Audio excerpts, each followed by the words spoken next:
இந்தியாவுக்கு வந்துள்ள New Zealand cricket அணி 3 போட்டிகள் கொண்ட ஒருநாள் தொடரில் பங்கேற்றுள்ளது. இதில் முதல் போட்டியில் இந்தியா 4 விக்கெட் வித்தியாசத்தில் வென்றது. இந்த நிலையில் இந்தியா நியூசிலாந்து இடையிலான இரண்டாவது ஒருநாள் போட்டி குஜராத் மாநிலம் ராஜ்கோட்டில் உள்ள நிரஞ்சன் ஷா ஸ்டேடியத்தில் நேற்று நடைபெற்றது. இந்த போட்டியில் டாஸ் வென்ற நியூசிலாந்து அணி முதலில் பந்து வீச்சை தேர்வு செய்தது. இதன்படி இந்திய அணி பேட்டிங் செய்தது. தொடக்க வீரர்களாக ரோஹித் சர்மா, கில் களமிறங்கினர். தொடக்கத்தில் ரோஹித் சர்மா 24 ரன்களில் ஆட்டமிழந்தார். பின்னர் வந்த விராட் கோலி 23 ரன்களில் ஆட்டமிழந்தார். மறுபுறம் கில் நிலைத்து ஆடினார்.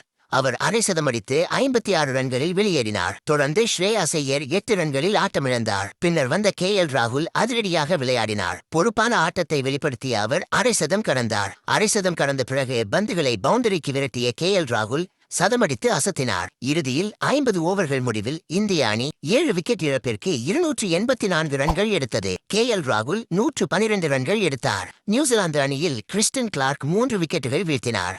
இதனை அடுத்து 285 ரன்கள் எடுத்தால் வெற்றி என்ற இலக்குடன் நியூசிலாந்து வீரர் கான்வே மற்றும் ஹென்றி நிக்கோலஸ் களமிறங்கினர். இருவரும் சொற்ப ரன்களில் ஆட்டமிழக்க நியூசிலாந்து அணி 46 ரன்களுக்கு 2 விக்கெட்டுகளை இழந்து தடுமாறியது. இந்த நிலையில் 3வது விக்கெட் ஜோடி சேர்ந்த வில் யங் மற்றும் டேரல் மிட்செல் ஆகியோர் இந்திய பந்து வீச்சை லாபகமாக எதிர்கொண்டு ரன்களை சேர்த்தனர். ஒரு கட்டத்தில் இந்த ஜோடியை பிரிக்க முடியாமல் இந்திய அணி வீரர்கள் தடுமாற 3வது விக்கெட்டுக்கு இந்த ஜோடி 162 ரன்கள் சேர்த்தது. சிறப்பாக விளையாடிய வில் யங் 87 ரன்கள் எடுக்க டேரல் மிட்செல் கடைசி வரை ஆட்டமிழக்காமல் சதம் விளாசி நியூசிலாந்து அணியின் வெற்றிக்கு முக்கிய காரணமாக இருந்தார். இதனால் நியூசிலாந்து அணி இந்த இலக்கை 47.3வது ஓவரில் 3 விக்கெட்டை மட்டுமே இழந்து எட்டியது.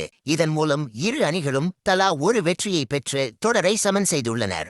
இந்திய மண்ணில் நியூசிலாந்து அணி வெற்றிகரமாக சேஸ் செய்யப்பட்ட அதிகபட்ச ஸ்கோர் ஆகும்.